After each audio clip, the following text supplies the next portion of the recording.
Bon, 72 heures après le début de la dopamine détox, et les gars, j'ai clairement sous-estimé ce jour. Le jour 1 et le jour 2, c'était hyper simple, mais vraiment hyper simple. Mais aujourd'hui, oh, catastrophe. Catastrophe, c'était vraiment le jour le plus dur depuis le début. Et c'était prévu. À la base, en fait, c'est le jour 2 et 3 qui sont les jours les plus durs. J'ai sous-estimé le jour 3 étant donné qu'hier c'était vraiment easy. Mais honnêtement, je le ferai plus. Je sous-estimerai plus euh, n'importe quel jour d'ailleurs, parce que c'était vraiment hardcore. J'ai mes notes en face de moi, donc si tu me regardes, regardez là, c'est normal. Ok. Donc en fait, aujourd'hui, si tu veux, mon cerveau, il a un peu paniqué, dans le sens où dès qu'il y avait une émotion difficile, une situation chiante, une discussion désagréable, je me suis surpris à prendre mon téléphone, aller sur Gmail, LinkedIn, et regarder mes messages Instagram, et aussi les stories de mes collègues, etc., pour échapper à la situation. Et du coup, je me suis rendu compte d'un truc, en fait, c'est que dès qu'il y avait quelque chose de désagréable, mon cerveau cherchait à combler le vide parce qu'il ne supportait pas que cette chose désagréable soit présente. Et par conséquent, bah, j'allais sur Gmail. Mais c'est une dinguerie. T'imagines, tu scrolles sur Gmail. Bon, bien sûr, ça ne me rapportait pas de dopamine ni rien. Mais par contre, l'intention, elle était quand même là, tu vois. C'était combler ce vide. Ok. Donc, je sais pas si c'est vraiment une victoire ou une défaite finalement. Je pense que c'est plutôt une défaite, pour être honnête avec vous. Après, on est au jour 3 seulement, hein, donc ça va, mais l'objectif c'est pas de faire tout parfaitement, c'est de faire au mieux surtout, mais c'est vrai que là c'était un peu compliqué aujourd'hui, pour être honnête avec vous. Donc voilà, il y a plusieurs moments où j'ai failli craquer, hein, mais craquer pour de bon, donc regarder un réel, enfin ce genre de choses, quoi, les choses que je faisais avant, mais je ne l'ai pas fait. Comment j'ai réussi à ne pas le faire? C'est simple. En fait, dans une situation désagréable ou quand tu te fais chier, tu vas avoir cette petite voix qui va te dire: Ok, oh vas-y, viens, et si on faisait ça, et si on regardait une vidéo, et si, ok?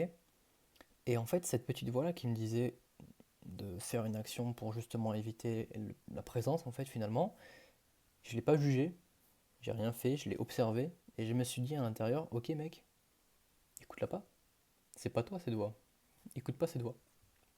Du coup, c'est ce que j'ai fait, je ne l'ai pas écouté, et ça s'est très bien passé, dans le sens où bah, j'ai réussi à la dompter, et puis je n'ai pas fait les choses que je ne devais pas faire.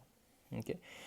Donc ça, c'est vraiment un point clé qui est vraiment incroyable. C'est réussir à observer sa voix pour être plus présent et ne pas laisser son ego dicter sa présence, tu vois. Enfin, dicter sa personne, la façon dont on vit à l'instant T, si tu veux.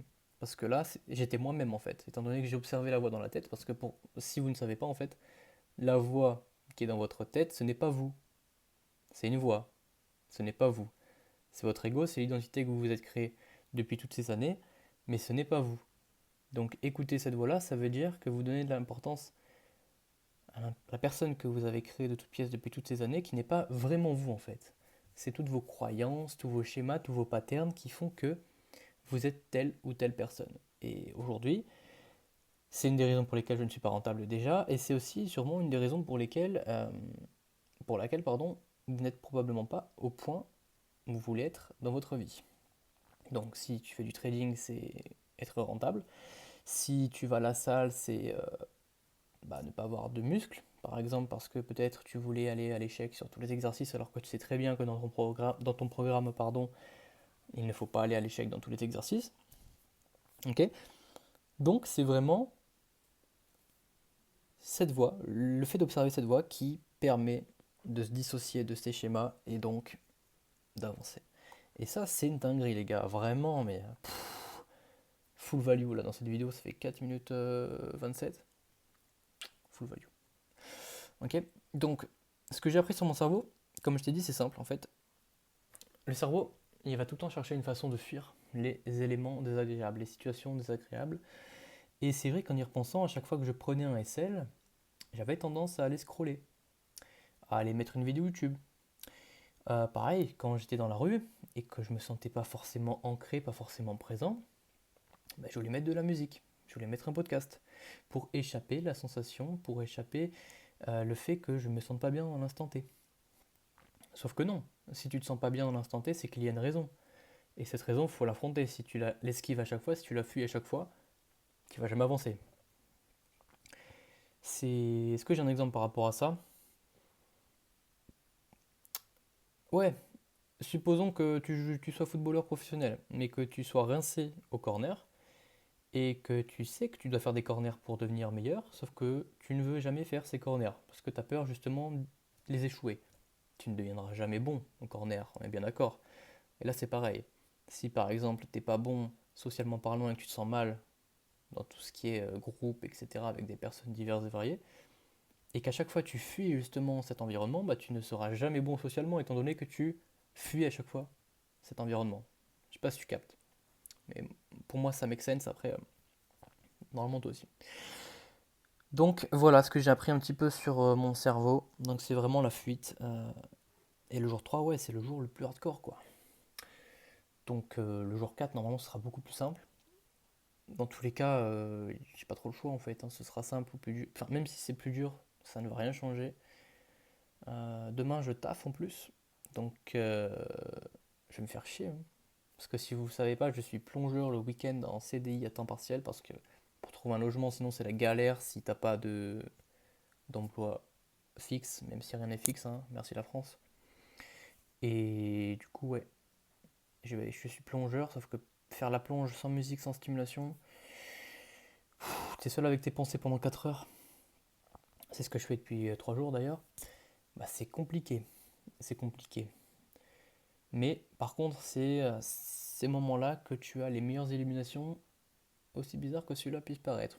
Est-ce que ce serait pas lié justement le fait de ne pas stimuler son cerveau et donc l'utiliser à bon escient et donc avoir les meilleures idées que tu peux avoir? Moi, je pense que la question est vite répondue.